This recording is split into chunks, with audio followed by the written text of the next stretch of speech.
Assalamualaikum warahmatullahi wabarakatuh. Perkenalkan, saya Muhammad Rafi Alkifari dari kelompok B2.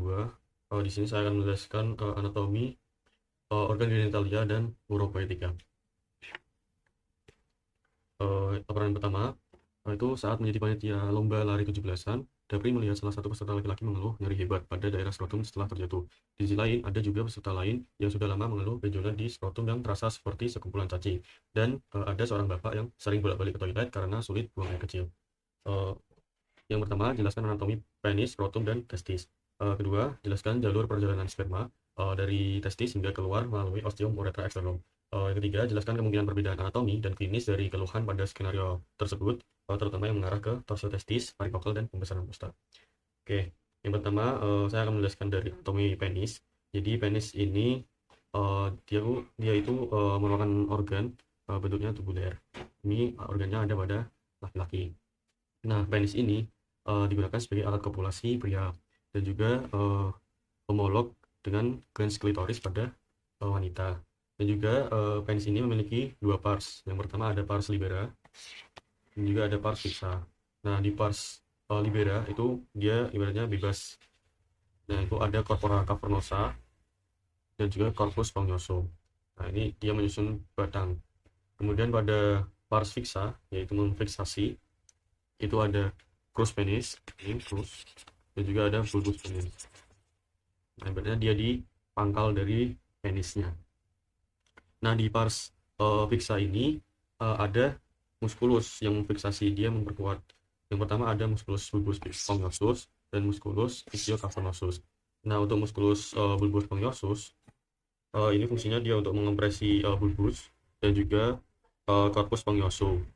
Dan juga membantu pengosongan uretra atau uretra ketika urin atau semen itu berjalan di penisnya. Kemudian yang kedua ada musculus ischiocavernosus. Ischiocavernosus ini fungsinya untuk mengompresi crus penis dan juga mendorong darah ke bagian distal corpora cavernosa dan juga membatasi aliran vena keluar untuk mempertahankan ketika ereksi. Lanjut untuk vaskularisasi penis. Nah, vaskularisasi penis ini untuk arteri itu berasal dari arteri pudenda, cabang dari arteri pudenda interna dan arteri pudenda eksterna. Nah, di cabang-cabangnya itu ada arteri profunda penis. Ini arteri profunda penis. Kemudian ada arteri dorsalis penis, dia ada di bagian dorsal atau punggungnya atas. Kemudian ada arteri bulbi penis dan juga ada arteri uretralis. Nah, di corpora cavernosa itu ada semacam arteri di percabangan arteri profunda penis. Itu ada arteri namanya arterial medicina. Kemudian pada sistem vena itu pada vena di penis itu membentuk dia bermuara pada vena pudenda interna. Hampir sama seperti arteri, ada vena dorsalis profunda penis, vena dorsalis superficialis penis, kemudian ada sudah. Oke, selanjutnya anatomi dari skrotum. Nah, skrotum kita tahu itu adalah sebuah pembungkus di bagian bawah dari penis. Itu ada struktur-struktur yang melapisinya. Lapisan skrotum dari luar ke dalam. Yang pertama itu ada kulit. Ada kulit, kemudian ada fascias dartos, kemudian ada fascia spermatica externa, kemudian ada musculus cremaster, kemudian ada fascia spermatica interna, kemudian ada tunica vaginalis yang lamina parietalis, kemudian lamina visceralis tunica vaginalis, kemudian ada tunica albugina. Setelah tunica albugina ada tunica vasculosa dan sampai ke substantia testis. Nah, pada skrotum ini di mediana atau di bagian tengahnya itu membentuk yang namanya raphe skroti. Oke, setelah itu pada anatomi testis. Nah, pada testis itu homolog dari ovarium pada wanita, yaitu fungsinya nanti untuk memproduksi dari cairan sperma, dan juga letaknya tuh ada di dalam skrotum. Nah, di dalam skrotum ini ada sepasang kanan dan kiri. Nah, di testis kiri itu lebih rendah daripada testis yang kanan karena funiculus spermaticus atau penggantungnya itu lebih panjang. Oke, setelah itu, nah di testis ini juga ada lapisan bungkusnya. Itu mulai dari tunica vaginalis, ada lamina parietalis dan juga lamina visceralis. Kemudian ada tunica albuginea. Nah, albuginea itu seperti lapisan tipis berwarna putih biasanya. Nah, albuginea. Kemudian ada tunica vasculosa. Tuh. Oke. Nah, testis ini adalah bagian-bagian testis, ada septula testis, kemudian ada lobulus dan juga ini dilapisi dengan tunica albuginea. Nah, di dalam testis itu ada namanya tubulus contortus seminiferus. Nah, ini tempat untuk memproduksi daripada sperma. Nah, kemudian ada juga lanjutannya, ada retestis bentuk seperti anyaman, kemudian ada ductus efferens dan ductus epididymis. Oke, setelah itu neurovascularisasi testis. Nah, untuk vaskularisasi arteri, nah arteri pada testis itu ada arteri testicularis. Arteri testicularis merupakan cabang dari aorta abdominalis, kemudian ada arteri cremasterika, yaitu cabang dari arteri epigastrica inferior, kemudian ada arteri ductus deferens. Arteri ductus deferens itu cabang dari arteri vesicalis inferior. Kemudian pada vena pada testis itu membentuk sistem, yaitu jaringan seperti anyaman-anyaman itu plexus venosus pampiniformis, bentuknya seperti anggur pampini. Nah, itu terbagi menjadi dua. Untuk testis yang kanan itu dia akan bermuara, testis dextra itu bermuara ke vena cava inferior, sementara untuk testis kiri dia akan bermuara ke vena renalis sinistra, karena di sini ada aorta besar. Dan setelah itu untuk inervasi dari testis itu dari plexus testicularis dan juga nervus genitofemoralis. Plexus testicularis itu ada di segmen torak ke 10 sampai 12, kemudian nervus genitofemoralis ada di segmen lumbal 1 sampai 2. Dan setelah itu ada jalur perjalanan dari sperma. Jadi sperma itu pertama dihasilkan atau diproduksi dari tubulus seminiferus. Ini tubulus seminiferus. Setelah itu dia akan berjalan ke tubulus recti. Tubulus recti itu sebelum anyaman itu. Nah, kemudian lanjut ke anyamannya menuju ke anyaman itu ada retestis. Setelah retestis dia akan lanjut lagi ke ductus efferens. Kemudian dari ductus efferens akan lanjutkan ke epididymis. Nah, di epididymis ini dia akan bisa disimpan atau juga langsung, dan juga berfungsi untuk pematangan dari spermatozoa. Itu di epididymis. Setelah epididymis dia akan dipompa ke atas, yaitu melalui ductus deferens. Setelah dari ductus deferens akan lanjut terus sampai ke atas, yaitu ke ampula dari ductus deferens. Nah, kemudian dari ampula ductus deferens akan menuju ke ductus ejaculatorius.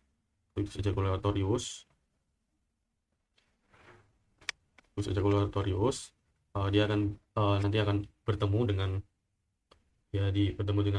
dari vesica seminalis bertemu di ductus ejaculatorius, lanjut ke ostium ductus ejaculatorius, kemudian lanjut ke uretra. Nah, uretra pada pria itu ada pars prostatica, membranosa dan spongiosa. Nah, kemudian ketika sudah sampai spongiosa, pada ujungnya ke ostium uretra externum sudah dikeluarkan.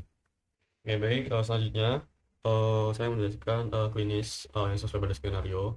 Jadi itu ada yang pertama tuh peserta dari lari tadi mengeluh nyeri hebat pada skrotum setelah dia terjatuh. Nah, kemungkinan itu terjadi yang namanya torsio testis atau testicular torsion. Nah, itu terjadi karena funiculus spermaticus dari testis itu dia mengalami terpelintir akibat jatuh bisa kan tadi, dan juga nah dari terpelintirnya itu dia bisa berbahaya karena bisa berakibat pada strangulasi arteri testicularis, yang kemudian dia dapat menyebabkan infark dan juga ataupun bisa nekrosis pada testisnya. Kemudian yang kedua itu peserta yang sudah lama mengeluh dia lama mengeluh benjolan di skrotum yang terasa seperti sekumpulan cacing. Nah, untuk varikokel, dia tuh terjadi karena adanya dilatasi abnormal pada plexus venosus uniformisnya, pada plexus venosus uniformis. Nah, itu dia ada mengalami gangguan aliran darah balik vena. Jadi venanya tuh aliran darahnya tuh tersumbat di sini dan juga mengakibatkan pembuluh venanya tuh berdilatasi.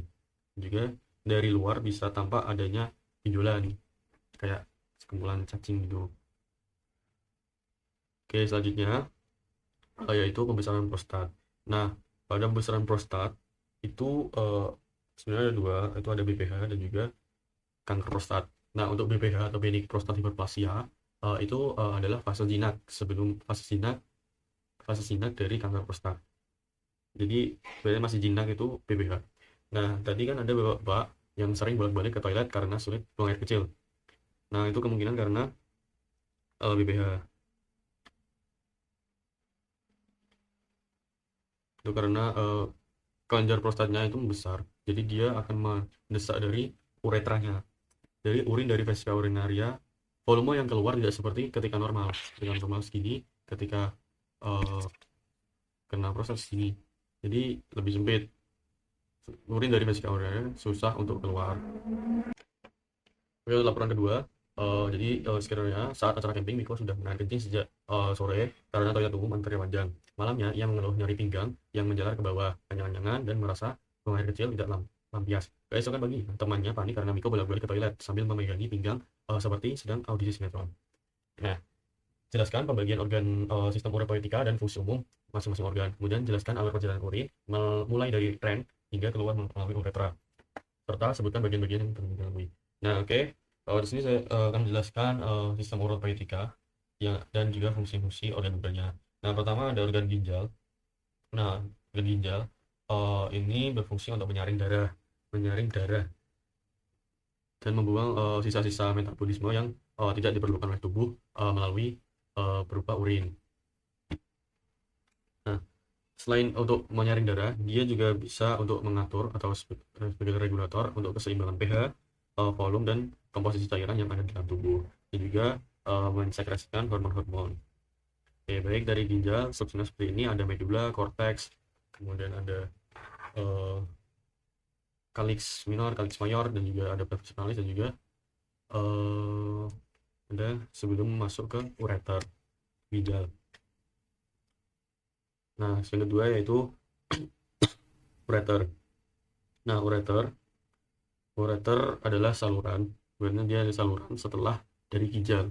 Setelah darah itu disaring dari ginjal, hasilnya akan dimasukkan ke ureter. Nah, di ureter ini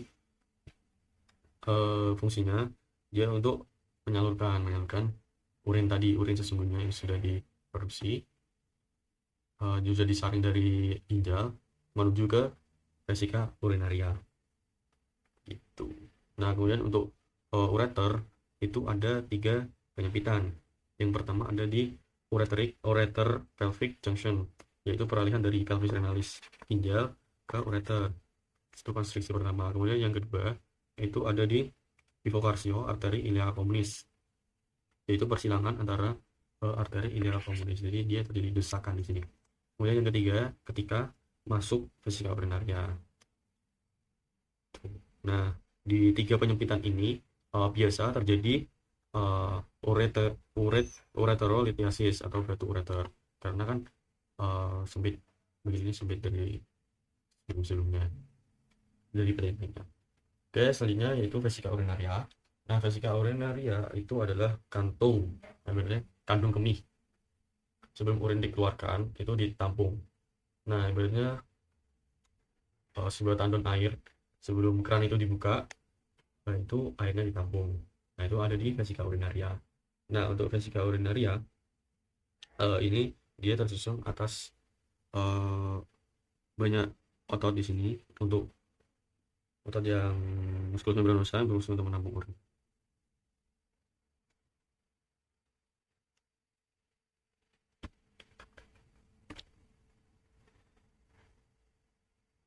Oke, selanjutnya yaitu vesika urinaria. Nah, vesika urinaria itu merupakan suatu kantong, kantong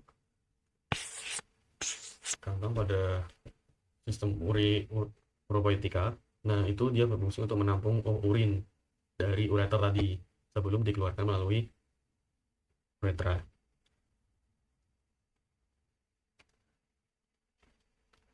Vesika urinaria. Nah, untuk yang sebelah kanan ini adalah vesika urinaria pada pria, sementara yang lagi itu wanita. Kenapa? Karena di pria itu ada pars prostatikanya. Jadi setelah dari vesika urinaria ada glandular prostat. Oke, untuk vesika urinaria strukturnya pada internya itu ada tunika serosa, tunika muscularis, tunika submucosa, dan juga tunika mucosa. Tunika mucosa itu pada internalnya. Nah, ini untuk prostat. Setelah dari vesika urinaria ada prostat. Ini pada laki-laki itu ada prostat. Setelah itu uretra itu saluran terakhir sebelum urin itu keluar. Nah, untuk uretra yang sebelah kiri itu pria, sebelah kanan itu wanita. Nah, untuk pria tadi kan bedanya dia ada prostat, sementara wanita tidak ada. Dan juga pada pria itu uretranya itu lebih panjang. Saluran uretranya itu lebih panjang, sekitar 18-20 cm. Sementara untuk wanita, saluran uretranya itu sekitar 4-5 cm. Nah, itu sama-sama dilalui urin, tapi di pria itu juga dilalui cairan sperma atau semen.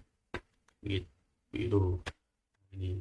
Jadi di uretra pria itu ada beberapa pars, ada pars preprostatika sebelum masuk ke prostat, pars prostatika ketika di prostat, kemudian ada pars membranacea ketika dia melewati membran dari ini. Kemudian pars spongiosum pada batang penis, masuk ke batang penis, itu pars spongiosum. Nah, alur perjalanan urin seperti urutan tadi, yang pertama tuh dari ginjal. Nah, di dalam ginjal tuh ada struktur terkecil. Nah, itu dia berfungsi untuk menyaring darah. Itu ada yang nefron. Di nefron itu ada glomerulus, prosalumen. Nah, pertama tuh masuk dari glomerulus, darah kotor masuk ke glomerulus. Setelah itu untuk difiltrasi menjadi molekul-molekul besar seperti sel darah, kemudian protein tidak bisa masuk, kemudian masuk ke tubulus contortus proximal.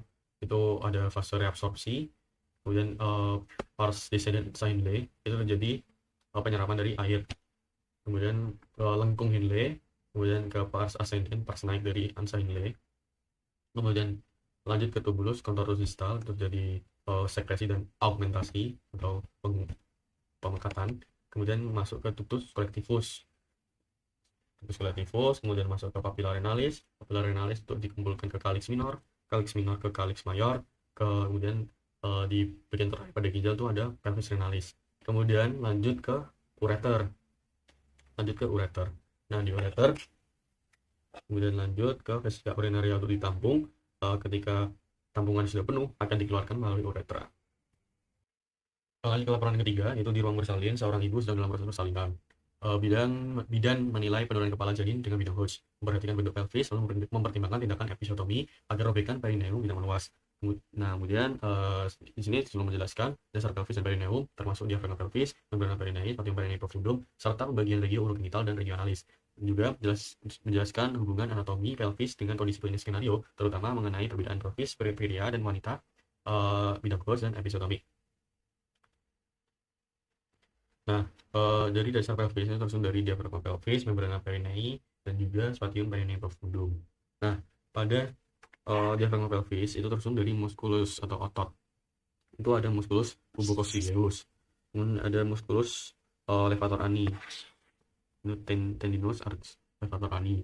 Kemudian ada muskulus iliococcygeus dan muskulus coccygeus. Itu dia sebagai penyusun dari diafragma pelvis.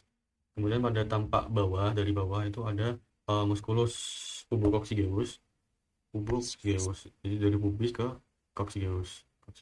Kemudian ada puborectalis, dari pubis melingkar ke rektum, puborectalis.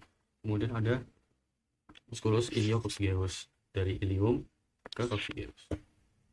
Kemudian dari membrana perineum Untuk membrana perineum itu seperti lapisan lapisan tebal, yaitu berbentuk segitiga.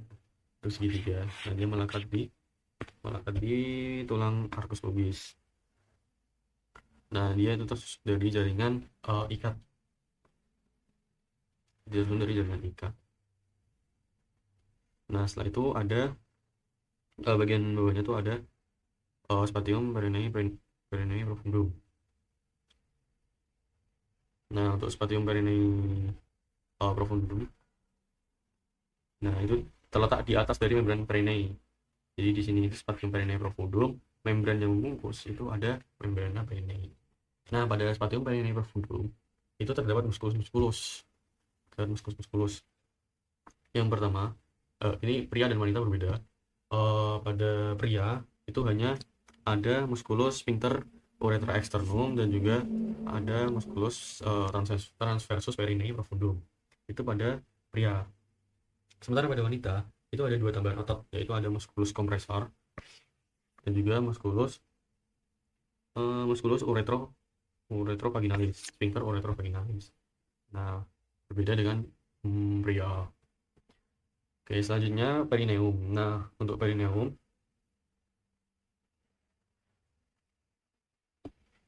ini dia bisa menjadi batas dari regio urogenital dan regio analis. Nah, urogenital kan ya untuk urin dan juga kelamin, sementara analis itu ya anal untuk pengeluaran feses. Jadi berbeda. Nah, di situ tuh ada triangle urogenital. Nah, ini di bagian depan, kemudian ada triangle analis bagian belakang. Itu ada analis. Sementara di sini dia ada kelamin. Nah, ini bedanya dari pria dan wanita. Ini untuk pria, penis. Jarak dari penis ke anus itu lebih jauh daripada vagina. Vagina itu jaraknya lebih dekat. 11 gitu. Untuk perbedaan dari regio urogenital batasannya dan juga regio analis. Setelah itu saya menjelaskan bentuk pelvis dan nanti klinis bentuk skenario. Nah, pertama bentuk pelvis. Nah, bentuk pelvis ini pada pria dan wanita tuh berbeda. Perbedaannya tuh dari bentuknya sudah beda. Dari aditus pelvis pada wanita itu dia lebih lebar daripada pria. Nah, pada wanita itu bentuknya bulat, sementara pada pria bentuknya seperti jantung. Bentuknya seperti jantung. Kemudian pada eksitusnya juga berbeda. Pada wanita lebih luas karena dia akan untuk pengeluaran janin ketika persalinan. Kemudian pada sakrumnya juga berbeda. Pada wanita itu lebih pendek, luas, dan juga kurang melengkung. Sementara pada pria itu panjang, sempit, melengkung ke depan. Kemudian pada musculus coccygeus juga pada wanita itu lebih lentur, sementara pada pria itu kuat. Ya, fungsinya juga untuk persalinan. Kemudian pada os ilium juga miring ke latar untuk wanita, sementara pada pria lebih tegak. Pada kavitas pelvis itu lebih dangkal dan luas pada wanita, sementara pada pria lebih sempit, lebih besar. Kemudian pada tulang pelvis juga tipis, tidak kuat pada wanita, dan juga pada pria paling kuat. Kemudian pada spina ischiadicus pada wanita ini tidak menonjol, sementara pada pria lebih menonjol, lebih runcing gini, karena fungsinya untuk persalinan. Nah, ini beberapa perbedaannya. Kemudian pada skenario tadi kan disebutkan bidan menilai penurunan kepala janin dengan bidang Hodge, dan juga untuk memperhatikan bentuk pelvis, dan juga mempertimbangkan tindakan episiotomi. Nah, bidang Hodge dia bisa untuk memperkirakan janin atau bayi itu sudah sampai mana letaknya melalui vaginal touch. Nah, pada bidang Hodge 1 itu terletak di setinggi aditus pelvis, yaitu bagian superior dari simfisis os pubis dan juga promontorium. Kemudian pada bidang Hodge 2 itu setinggi simfisis pubis yang inferior, bagian bawah, tepi bawah, dan sejajar dengan Hodge 1. Kemudian pada bidang Hodge 3 itu setinggi dari spina ischiadicus, sementara bidang Hodge 4 itu setinggi dari os coccygeus. Dia bisa memperkirakan janin sudah membuka berapa. Kemudian pada tindakan episiotomi itu tindakan untuk dia menggunting atau memotong, merobek dari bagian dari vaginanya. Itu bisa medial dan juga mediolateral. Mediolateral itu seram ini, dan medial itu di tengah-tengah. Nah, pada episiotomi ini fungsinya untuk mencegah ruptur dari musculus sphincter ani, mencegah ruptur, dan juga agar bisa lebih lancar untuk mengeluarkan dari persalinan. Tapi uh, tidak semua wanita yang hamil itu di episiotomi. Ada uh, kondisi tertentu ketika dilakukan episiotomi. Itu. Oke, sudah selesai. Ini referensi yang didapatkan. Terima kasih, kurang lebihnya mohon maaf. Wassalamualaikum warahmatullahi wabarakatuh.